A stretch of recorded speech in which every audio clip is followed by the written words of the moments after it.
Hi, in this video I will show you how to cast the smartphone screen via Google Chromecast to your TV.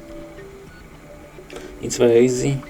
First thing you need to do is to open Google Home app, then go to the Chromecast settings and click on the cast my screen, cast screen, and it's ready. Now you can watch your smartphone screen be casted to your TV. Thank you for watching. If you like this video, subscribe to our channel and give us a like.